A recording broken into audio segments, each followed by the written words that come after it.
j'ai commencé dans un laboratoire, comme les laboratoires d'œnologie étaient, mais c'était il y a 43 ans exactement. Et puis petit à petit, je trouvais le laboratoire un peu petit. Alors, et puis les analyses, c'était pas forcément ma passion.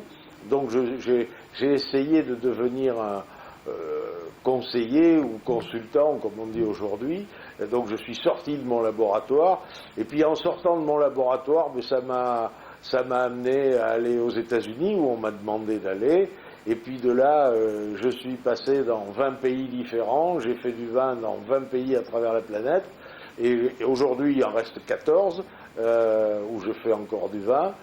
J'ai 7 collaborateurs. Et donc on doit à peu près traiter 250 dossiers à travers la France et la planète. Et toute votre famille, donc, était dans le vin? Oui, mes grands-parents donc, étaient propriétaires.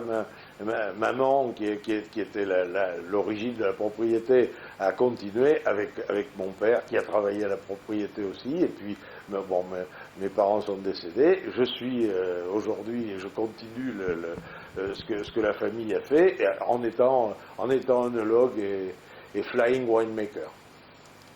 Vous avez passé combien de temps aux États-Unis et où?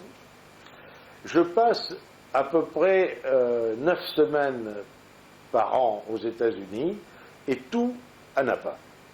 Être consultant pour les châteaux, c'est quoi? On vient, on regarde les vignes, on regarde les raisins, on marche dans les vignes, on goûte les raisins, puis on vinifie, puis on fait du vin, et puis on essaie d'améliorer l'outil, d'améliorer la production, d'améliorer l'outil et de faire de meilleurs vins. Alors, bien évidemment, si on regarde les 30 dernières années, tout a changé dans les 30 dernières années, et ce qui a changé aussi, c'est qu'on n'a jamais fait d'aussi bons vins, je pense, depuis que le vin existe.